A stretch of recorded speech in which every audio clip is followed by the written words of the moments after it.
And now it's time for A Geek Speak with GK Technologies, Sarah and Jodi. In the fields again, I just can't wait to get in the fields again.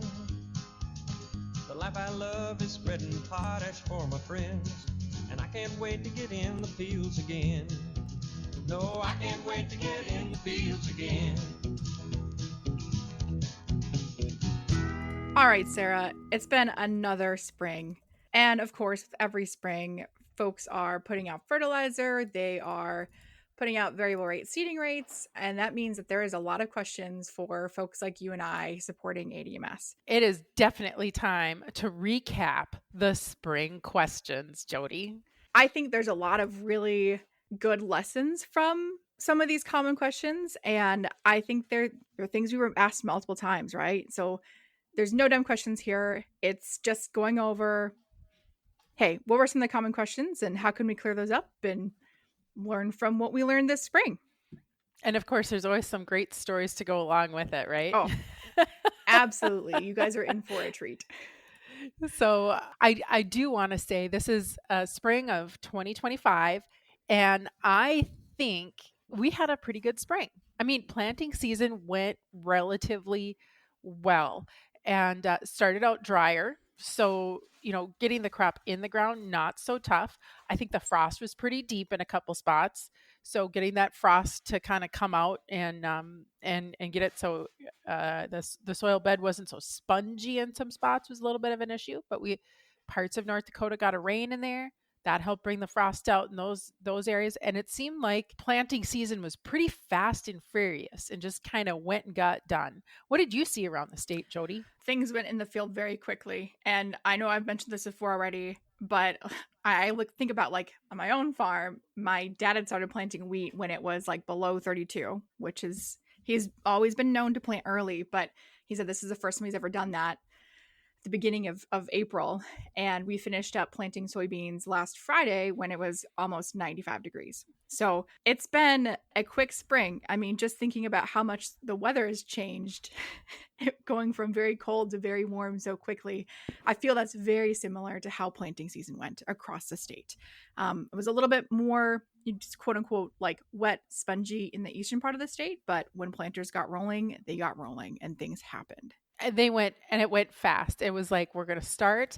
And of course, farmers, true to their nature, they just go and they don't stop until they get it all done. Yep. So anyway, I think one of the things that's really interesting about a spring like this is there's so much work going on in such a compressed time because it's just go. And I do think we had some areas that started earlier, but here it is, the middle of May, and a lot of the work is already done. Yeah, there's some things that are still going to get finished up, but by and far and away, we're pretty much there. And so within that time frame, from an ADMS standpoint, in a software sales support person, it sure feels like the phone just rings off the hook with tons of questions. And sometimes we never know what they're going to be. And so it's always interesting to field those calls. Sometimes I end up learning just as much as the customer does. And there's some great things. So Jodi, what's probably the most popular question that we got this spring? Ooh, that's a good question. I honestly think the biggest question I got this spring was when to dissolve prescriptions and when not to dissolve prescriptions. That was probably the biggest one. And I know there's been changes within ADMS since I've started and before then where we brought in that concept of dissolving ports and not. But just to back up a little bit and just talk about what we're doing when we talk about dissolving an export. And these are shapefile exports that we are talking about. We're not talking about FODs or XML files. Yeah. We're talking about shapefile prescription exports. So we've gone in, we've already made the GRD surface that shows what our variable rate fertilizer or variable rate input would be. And so what we're doing is we're now exporting that into basically translating that into a language that rate controllers can use when we do an export, right? And so in this process, there is an option to dissolve and not to dissolve. And basically what this why this is important is because controllers can only handle so many data, right? And so when we have higher resolution exports or more squares or a higher resolution of data, it can be challenging for some controllers to handle that many data points. But I think it's important to remember too that when we are exporting out shapefiles, when you're talking about all these data points, there's a lot of different data that's going into shapefiles. We've got vertices, like you mentioned. We've got polygon counts. We've got the number of rates going out to controllers. And so all of these things, controllers and different kinds of controllers can handle different amounts of these kinds of data. Yep. And so we have to think about that in terms of what the particular controllers that we're dealing with, what is it going to accept? What is it going to read? Yep. And so that's when we might have to use something like dissolving an export in order to make it so that our exported prescription is readable by the X controller. And for those of you that are familiar with ADMS, think back to the rate controller export table within the ADMS manual. Tells you what you need to know about different controllers and how you need to do things. But the point I want to make here is, okay, so when do we actually dissolve and when do we not dissolve? What really is dissolving? Okay, so what does it actually mean when we dissolve an export?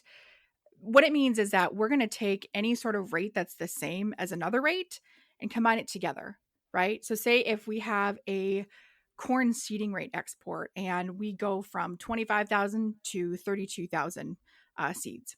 And typically what we'd recommend is that you would do hard breaks or break those up into increments of 1,000 so that when you go to export this prescription, you can choose to dissolve that export and then combine in a single polygon on your export that single rate. So now instead of having rates that range from 25,000 all the way up to 32,000, so that's 7,000 different rates that are possible, you're only going from 25,000, 26,000, etc. up to 32,000. That means we can reduce the number of polygons that we're exporting out.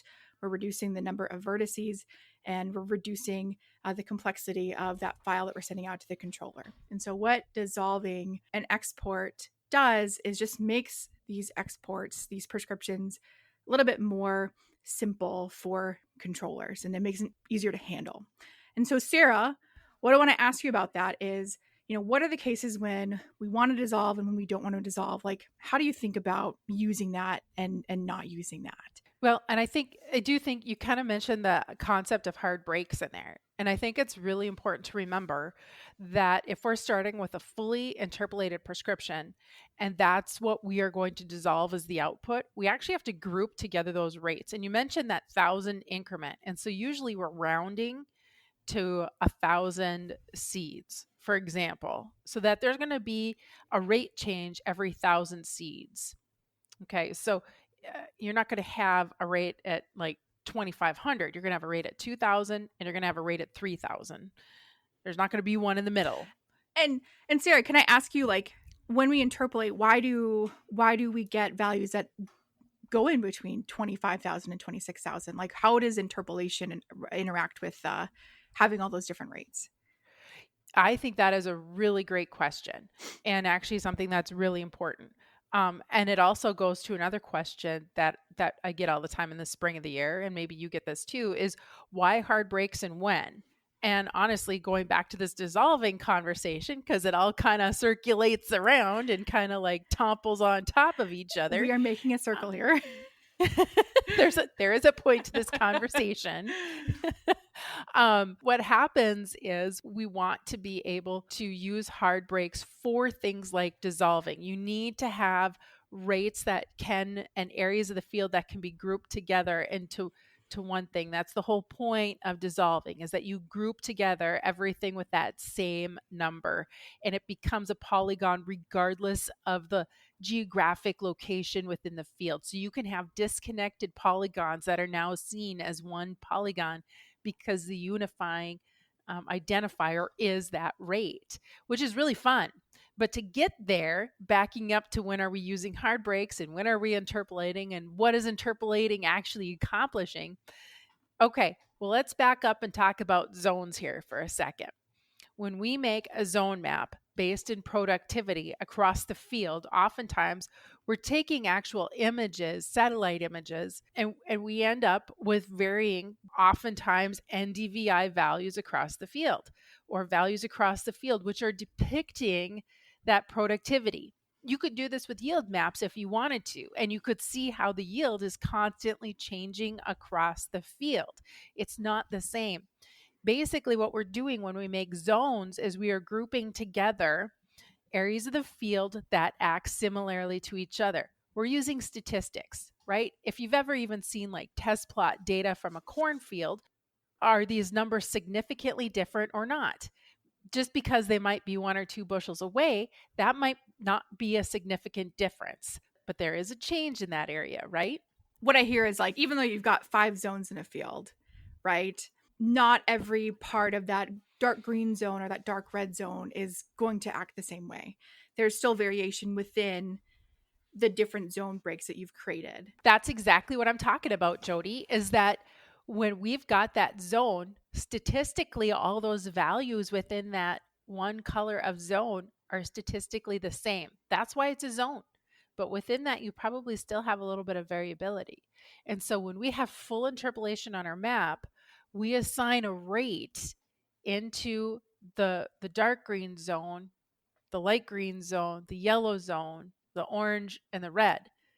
And when we do that, it's going to change the rate within that zone a little bit because the values change as they move and interpolate across to the next zone. So now when we're assigning hard breaks, when we take that fully interpolated map that has that constant variation going across the entire field, the entire prescription, we bring that over into the map window again for those of you out there that are ADMS users. And even though that fully interpolated map is probably the absolute most correct agronomically thing that we could do in that field, because it's already describing that infinite variability that we've got out there, we still need to make it work in that controller. And there are controllers out there that just absolutely have to have those hard breaks.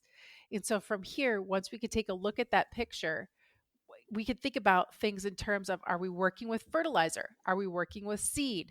What kind of seed are we working with? Are we working with soybean seed where we're planting hundreds of thousands of seeds per acre?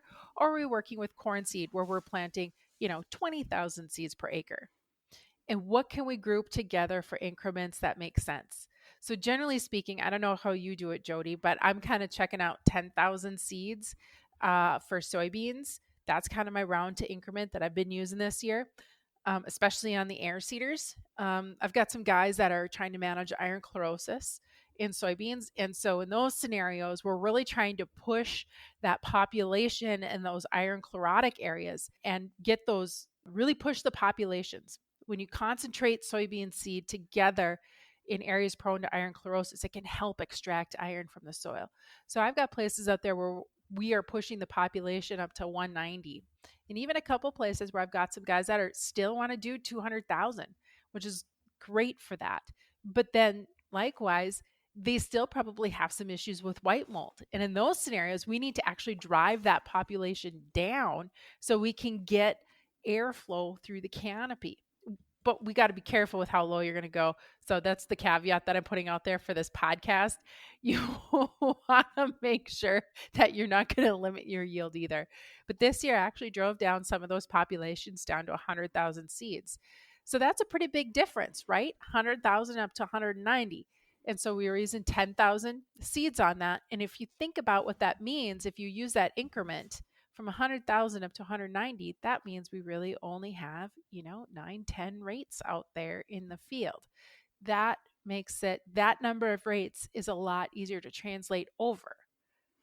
And I don't know, Jodi, what you found. I'd be curious to know what you think about this. But generally speaking, I like the way my prescription maps look better when I fully interpolate it, when I'm writing the prescription. So I bring it in and I actually have that fully interpolated map, to me, the best agronomic map that I can possibly make for that scenario.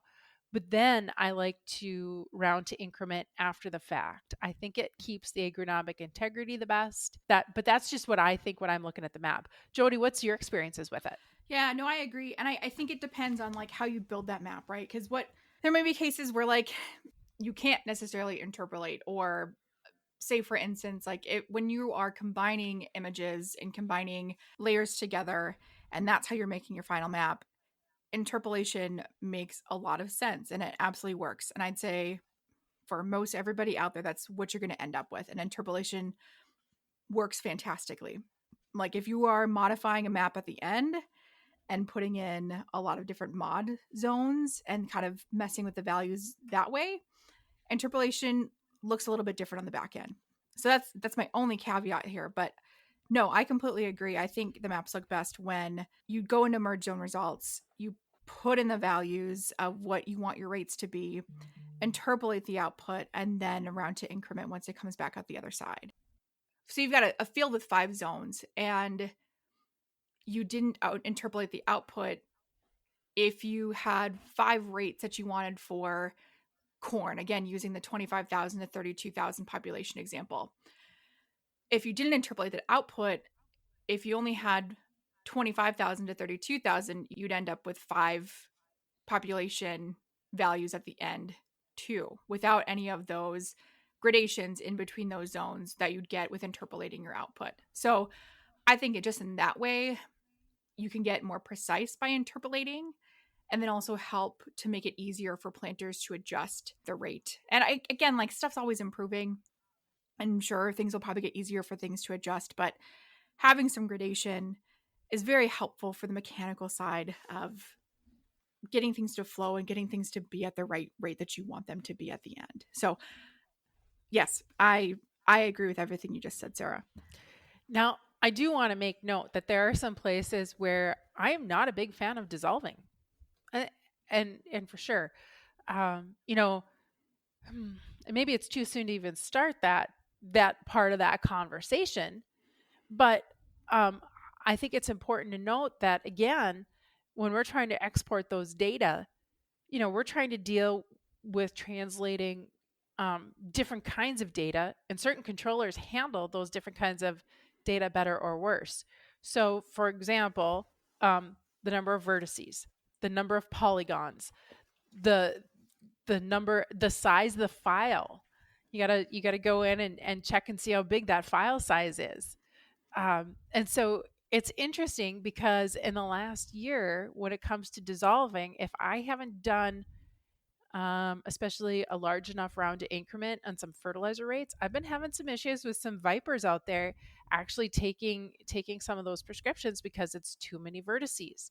So I actually went back to not dissolving those prescriptions, and just going back to the good old fashioned grids with all of them, all those polygons in there. And of course, we still have that general limitation by and far and away, that general recommendation of no more than 10,000 polygons out there for controllers like Vipers. And so we still have to watch that. But I'm finding more success going back to that old fashioned way of just using that grid polygon, keeping it fully interpolated, watching the number of rates from there and where it needs to read, if it's the center of the polygon or wherever that needs to go, and then exporting that out. And there's some other controllers that are like that too. I think the two things that I keep in mind when I think about dissolving, I typically will dissolve when I've rounded to an increment, right? So I've got, fewer rates, and like whether that's 10 to 20, whatever. What the point is like, I don't want to take a fully interpolated map and then dissolve it when I'm exporting. And the other case is that one thing that happens when... Oh, Jodi, can I just back up 1 minute? Because you said something that's really important right there. Never take a fully interpolated map and dissolve it. For the people in the back, say that one more time, Jodi. Never dissolve a fully interpolated map. Again, so like we just talked about, what dissolving does is it takes all those rates that are the same and creates a polygon for them. And so if you've got... using Sarah's example, if you've got 100,000 soybean seeds up to 200,000 soybean seeds in the same map, you hypothetically have 200,000 discrete rates that could be going on. And so what dissolving in that case would do would be creating a rate for a polygon of a rate 100,000 through 200,000. So you can imagine that would cause some issues. So if you have a fully interpolated map, do not dissolve it. That's really good information right there. We will find out that there are issues, and that's okay. Well, it's not okay. Don't do that. We'll just leave Especially it there. if there's rain in the forecast and the floater's sitting right there, then it's a bad day. Exactly. The other thing I think about, and I think it's more, I think I can think of a specific planter monitor that requires the same. So like when you're dissolving output, it has to be separated into separate shapefiles, right? So like when you click dissolve output, the other checkbox below it will also say create separate shapefiles. So if you are exporting to a controller that cannot use separate shapefiles for different rates, and again, refer back to the ADMS exporting matrix to see what and where. Sarah's going to put it up in the video. Even though you can't see it, Sarah is flipping to that page. I'm going to find us the page number. But that's another case. Like I can think of a specific planter monitor where you need to have all rates in a single shapefile. That would be a case where you can't, even though you have hard breaks or discrete values, few number of rates where you could dissolve, where you wouldn't be able to dissolve because it wouldn't work in that specific monitor. So those are just the two things that I, keep in mind when I think about not to dissolve an output or dissolve a prescription. That's really important information. And I think it's okay for us to mention that if you want to have success getting prescriptions into Borgo, the Topcon controllers, that's one that you have to have all of your prescriptions on the same shapefile. And that's important because that's for Borgo carts. And, they've got those carts are huge. They usually have huge tools on them. They've got, lots of different bins, so they can variable rate a lot of different products, but each bin in the cart with its own separate prescription, all of that has to be on the same shapefile. So, and it gets to be a challenge because a lot of times these Borgo carts are getting used out in fields that are huge. They're really popular in Montana, Saskatchewan. They came from the big prairies of Canada is where they're from. So, a couple thousand acres in a field, not a big deal for these carts to take on. I'm really glad you mentioned that, Sarah, because that is not the controller I was thinking of. So I learned something today. Oh, what was yours? So the older generation precision planting monitors, you can't have different rates, and like they all have to be in the same file. So like I did not know that. Newer monitors, they're fine, but and maybe it's just separate products, but still the same thing. Like if you're exporting out, like they have to be in the same. If you've got separate bins, you could be having seed going down with one, you could be having fertilizer going down with one, but all of that has to be in the same shapefile. Yes. Yep. And same for precision planting monitors, if you've got like two hybrids, it has to be in the same shapefile. It cannot be separate. But again, this is such a great conversation because some of these monitors, there's different generations of precision planting monitors, and they can kind of vary in terms of what they can and cannot read. And there's different monitors for different equipment, and they all kind of have these little eccentricities. So, maybe you don't get it right on the first time when you export and put it into a cart or a monitor. And that's okay. That's going to happen. Like you can't know everything about every single monitor. Like over time, you'll build up that experience and know. But this is why it's important to do like a yard test file so that you can figure out. Test prescriptions. Yes. If I could advocate the test prescription for everybody to use. Holy Hannah. I mean, that would just... If everybody would just go out and try a test prescription in the spring of the year, it would be great. Yep. Because, it's so funny because, again, it's easy to make a prescription, like just a general prescription, right? It's as simple as saying, taking your fertilizer map, your variable rate fertilizer map, and saying export. The hard thing is figuring out, what are the details that I've got to put in here to make it so that it's readable by the specific controller that I'm putting in. And of course, as you get more things going on, more bins, more products, it gets a little bit more complicated. But again, details. You can either call us at GK that we work with all these things. Sometimes we don't always know all the answers, but we can help you connect to somebody that does. Or, when you work with these things long enough, you gain that experience. But I do want to back up though, because we were talking about dissolving and that whole idea that you can't separate out shape files. And I think we were talking about like Burgo carts and things like that. And so it's still important to remember that if you're going to export out the old fashioned way with the old grid, there are definitely places where that is still extremely acceptable, wonderful, and the absolute best way to go. So even though we've got these fancy ways of dissolving and grouping together rates and those sorts of things, just remember, sometimes the old-fashioned way is the way to go. Yes, you don't always have to dissolve. Right.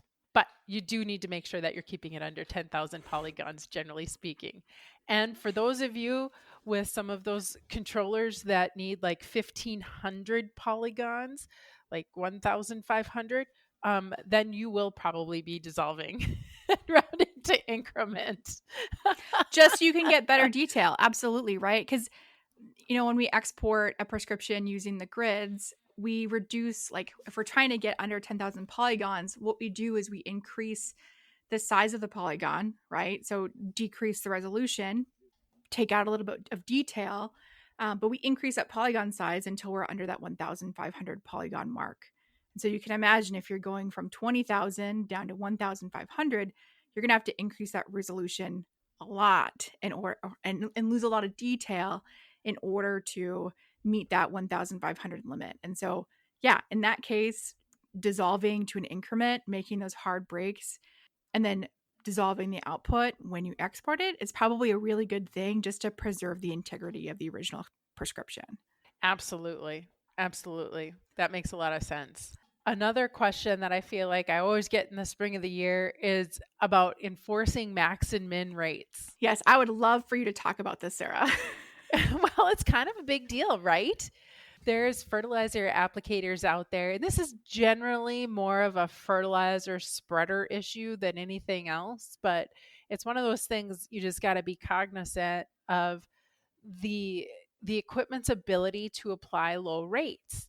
For certain controllers, zero rates are really complicated, usually a liquid thing going on there. But for dry fertilizer spreaders, applying low rates can be really hard. And it's better to go to a zero rate or implement a minimum rate. So if you're ever in the merge zone results file and you're writing a prescription, there's a box in there that you can check that says enforce max and min rates. And it's the same thing when you're exporting out in the shape grid. There's an enforce max and min rates. And what it does is when you set up that fertilizer, like let's say you've got 4600 set up to be a fertilizer in your fertilizer database in the software, there is a place at the bottom where it says max rate and min rate. And you can go in and edit these things and save them. And that's in the setup fertilizer section, right? Yes, that is correct. Nice. That's pretty good. There's a lot of buttons in the software, and sometimes remembering where everything is kind of a challenge to me. But yes, when I'm on the phone with people, I open ADMS so that I tell them exactly the right button. That's what I do too. We want to help you as much as possible. We're trying to do our best so that we're on the same page. Okay. I have had a couple of victory calls where I've been like driving someplace and, a customer calls or whatever. And they're like, hey, I'm trying to do this, whatever it is. And so I'm trying to remember in my mind like, where all the buttons are. And I would just like to announce that I've actually had a couple victories with that now where like I remembered the buttons and the guy's like, hey, that totally worked. It was great. Anyway, I digress. I dissolve. But just kidding. Anyway, sorry. Okay, so we have the minimum and maximum rate set up and set up fertilizers. It's in the fertilizer. So if you set like the minimum rate on that urea, that 4600 fertilizer, to like 50 or 60 pounds, it's going to stop at that number. So at 50 pounds, if there's any rates in your prescription between 0 and 50 pounds, what it's going to do is if it's 25 pounds or above, it's going to push that rate up to 50 pounds. If it's below that 25 pounds, it's going to turn it into a 0 rate. So that fertilizer spreader does not have to figure out how to spread 20 pounds because that's such a low rate that you're not going to get an accurate application at that low volume. Now, I actually have some fertilizer suppliers that I work with that have their minimum rate set at 80 pounds. So, it's important to make sure that we've got enough volume going through the spreader to make sure we can control those rates well. Absolutely. One thing too, like on the other side as well, a maximum rate, right? The spreaders that we work with, they can't all, I know sometimes when I put, guidelines together or like a fertilizer program together, sometimes it's just like, hey, I need 800 pounds or like 850 or 950 pounds of the blend here. But not all spreaders can handle putting down 950 pounds of fertilizer. So I need to either figure out how to change my blend to meet my N rates, because that's what I'm typically blending for if I've got a lot going on. But backing up a little bit, I need to figure out for the spreader that this fertilizer rec is going to, what is their maximum rate? They are not all the same. They're probably pretty similar, but like, just check. I know like when I set up for just thinking about fertilizer for like my own farm, right? I can only put so much through the cart that the fan can handle in terms of both seed and fertilizer. So I need to be cognizant of that. Same thing for spreaders. Typically, if it's over 900 pounds, that's a problem. So keep that in mind. Either account for that when you're putting together your fertilizer programs, or make sure that you've got that maximum rate of what that spreader you're writing to can handle in your setup fertilizer side. And if you're applying like more than 900 pounds, you're probably spreading lime. Or blending in one bin a lot of stuff. No, absolutely. This is a really good place to stop the first half of our conversation about common spring questions we've gotten here at GK Technology. I've learned so much just in this 30 minutes, and I think you guys will too. So please join us next time for the second half of our conversation here on Ag Geek Speak. No, I can't wait to get in the fields again.